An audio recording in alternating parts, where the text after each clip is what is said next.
Viewers আসসালামু আলাইকুম, সবাইকে আমার চ্যানেলের পক্ষ থেকে স্বাগত জানাচ্ছি। অবশেষে ডিগ্রি তৃতীয় বর্ষ পরীক্ষার রেজাল্ট প্রকাশিত হয়েছে। তবে প্রকাশিত রেজাল্টে কিন্তু জিপিএ লেখা নেই। আপনি আপনার জিপিএ কিভাবে বের করবেন সেটি আজকের ভিডিওতে দেখাবো। এটি বের করার জন্য আপনাকে একটি অ্যাপস ব্যবহার করতে হবে। সেক্ষেত্রে আপনি প্লে স্টোরে যাবেন। প্লে স্টোরে গিয়ে যে অ্যাপটি ইনস্টল করবেন সেই অ্যাপটির নাম হচ্ছে সিজিপিএ ক্যালকুলেটর। আপনি সার্চ বারে গিয়ে এখানে টাইপ করবেন সিজিপিএ ক্যালকুলেটর। এই যে শুরুতেই দেখতে পাচ্ছেন সিজিপিএ ক্যালকুলেটর লেখা। এই সিজিপিএ ক্যালকুলেটরটি ইনস্টল করবেন। আমার এখানে ইনস্টল করাই রয়েছে, আমি এখান থেকে ওপেন করছি। এখন ওপেন করার পর আপনার সামনে এরকমের অপশন আসবে। যে বিষয়টি হচ্ছে এখানে কোর্স সিলেক্ট করতে হবে, কত ক্রেডিটের কোর্স এবং আপনি কত গ্রেড পেয়েছেন এগুলো লিখলে তারপরে কিন্তু আপনি দেখতে পারবেন কত জিপিএ পেয়েছেন। যেহেতু ডিগ্রি তৃতীয় বর্ষে মূলত 60টি কোর্স ছিল, তো এখানে কোর্স 1 কোর্স 2 দেওয়া। আপনি যে কাজটি করবেন, এই যে অ্যাড কোর্সের উপরে ক্লিক করে 60টা কোর্স বানাবেন। ওখানে 2টা দেওয়া আছে আর 5টা,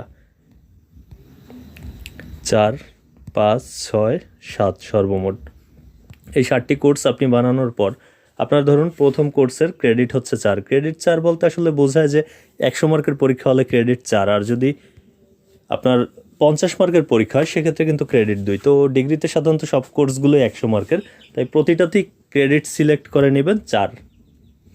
এবার যে বিষয়টি আপনাকে করতে হবে, এখানে এই যে গ্রেড লেখা দেখছেন, এখানে নিয়মটি হচ্ছে এ প্লাস থাকলে সেটাতে গ্রেড 4 হিসাব করা হয়।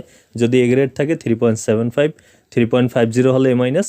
তো আপনি ধরুন একটি কোর্সে আপনার এ মাইনাস ছিল, সেক্ষেত্রে আপনি লিখবেন যে 3.5। অন্য আরেকটি কোর্সে ধরুন ছিল বি গ্রেড, তাহলে সেক্ষেত্রে 3.0। এভাবে আপনার প্রতিটি কোর্সেরই কিন্তু গ্রেড দিতে হবে, তবে বুঝতে হবে আপনার যে কোন জিপিএতে কোন গ্রেড বা কত পয়েন্ট হয়।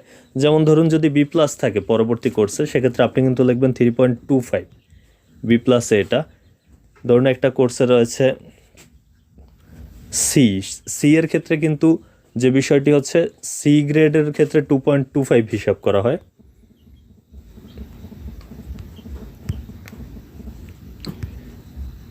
এরপরে আরও যে কোর্সগুলো সেগুলো এভাবে সিলেক্ট করবেন। মানে 60টা কোর্সই আপনার যে যে জিপিএ রয়েছে সেই জিপিএগুলো এখান থেকে টাইপ করবেন।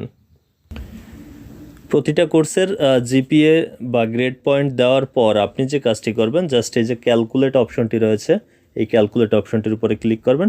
ক্লিক করেই দেখতে পারবেন যে আপনি টোটাল কতটি কোর্সে পরীক্ষা দিয়েছেন, কত ক্রেডিট ছিল এবং আপনার জিপিএ কত এসেছে। এটি কিন্তু এভাবে আপনি খুব সহজেই হিসাব করতে পারবেন। এখন আপনি এই অ্যাপসটির মাধ্যমে নিজে নিজে আপনার জিপিএটি হিসাব করে নিতে পারেন।